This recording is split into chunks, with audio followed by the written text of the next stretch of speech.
ரிஷபம். ரிஷபராசிக்காரர்களுக்கு பொற்கதவுகள், பொற்காலத்தின் கதவுகள், வசந்தத்தின் கதவுகள் திறக்கிறது அப்படின்னே சொல்லிடலாம்.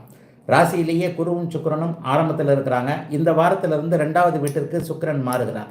தன வீட்டிற்கு நம்முடைய ராசிநாதன் போவதும், ராசி சுபத்துவமாக இருப்பதும், பண கஷ்டத்தில் இருந்து வந்த அத்தனை ரிஷபராசிக்காரர்களுக்கும் இப்போது அந்த பண கஷ்டம் தீர்வதற்கான, ஒரு இடத்துல பணத்தை கொடுத்துட்டீங்க, அது திரும்ப வாங்க முடியல, ஒரு இடத்துல கடன் வாங்கிட்டீங்க, திரும்ப கடனை கட்ட முடியாதபடி வட்டி மட்டும் கட்டிக்கிட்டே இருக்கிறீங்க. இந்த மாதிரி பண விவகாரங்களில் கஷ்டப்படுறவங்களுக்கு பொருளாதார முன்னேற்றங்கள் வரக்கூடிய நல்லதொரு ஒரு நல்ல வாரமாக அந்த வாரம் அமையும். ஏன்னா ராசிநாதன் 2ஆம் இடத்துல போகிறதுன்றது வருஷத்தில் ஒரு தடவை, ஒரு 10 மாதம் 11 மாதத்துக்கு ஒரு தடவை வரக்கூடிய ஒரு நல்ல அமைப்பு. அந்த அமைப்பு இப்போது நல்ல விதமாக வந்திருக்கிறது. ராசி சுபத்துவத்தை அடைந்திருக்கிறது. எல்லா நிலைகள்லையும் தொழில், வேலை போன்ற, விவசாயம் போன்ற எந்த ஜீவனத்தில் பழகிறீங்களோ அதில் கஷ்டங்களை அடைந்திருந்தவர்கள் கூட இப்போது மிகப்பெரிய மாற்றங்களும் முன்னேற்றங்களும் இருக்கக்கூடிய தன்மைகள் கண்டிப்பாக இந்த வாரம் ரிஷபராசிக்காரர்கள் எல்லாருக்குமே உண்டு. ரிஷபராசிக்காரர்களுக்கு தொட்டது தொடங்கக்கூடிய நல்ல வாரம்னு சொல்லிடுவேன். சந்திரன் இப்போது இருப்பதும் உங்களுக்கு 3, 4, 5 என்று சொல்லப்படக்கூடிய நல்ல பாவங்கள் இருக்கிறாரு. வளர்பிறை அமைப்பில் அமாவாசையை விட்டு விலகி வந்துட்டார். உங்கள் ராசியில தான் அமாவாசையே நடந்தது. ஆயினும் அது குருவின் நினைவால் சுபத்துவமாக இருப்பதனால கடந்த சில மாதங்களாக எந்தெந்த விஷயத்தில் அடிபட்டு போனீங்களோ அவங்க எல்லாருக்குமே இப்போது மிகப்பெரிய நல்ல பலன்கள் இருக்கக்கூடிய தன்மை. வாழ்க்கை துணை அடையாளம் காட்டப்படக்கூடிய அமைப்பு.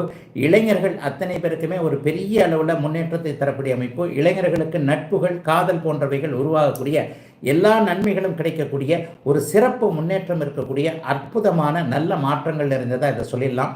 பெண்களுக்கு கணவர் பேர்லேயும் குழந்தைகள் பேர்லேயும் இதுவரைக்கும் இருந்து வந்த அதிருப்தி, ஒரு இளம் பெண்களுக்கு நட்புகள், காதல்கள் போன்ற வகையில் இதுவரைக்கும் இருந்து வந்த ஒரு விரக்தி, தோல்வி மனப்பான்மைகள் அத்தனையும் மாறும். ஏன்னா 2ஆம் அதிபதியும் 1ஆம் அதிபதியும் புதனும் உங்கள் ராசியுடைய 3 சுவர்கள் சனி, புதன், சுக்கிரன் ஆகிய மூவருமே நல்ல அமைப்பில் இருக்கிறாங்க.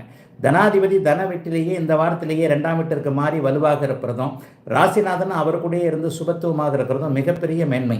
தந்தை வழி நன்மைகள் எல்லாம் கிடைக்கக்கூடிய அமைப்பு இருக்குது. அப்பாவோட மன கஷ்டத்தை அடைந்தவர்கள், அப்பா கூட சண்டை போட்டுக்கிட்டு முரண்பாடுகள் கொண்டிருந்தவர்கள் எல்லாருக்குமே இப்போது தந்தையின் சொல்லை கேட்டு அமைப்பு இருக்கக்கூடிய அமைப்பு, அல்லது உங்கள் பேச்சை அப்பா கேட்கக்கூடிய அமைப்பு என குடும்பத்திற்குள்ளேயும் கூட ஒரு மிகப்பெரிய நல்ல முன்னேற்றம், மாற்றங்கள் இருக்கக்கூடிய ஒரு நிறைவான அத்தனை அமைப்பும் கிடைக்கக்கூடிய ஒரு சிறப்பான நல்ல வாரமாக இந்த வாரம் ரிஷபராசிக்காரர்களுக்கு அமையும்.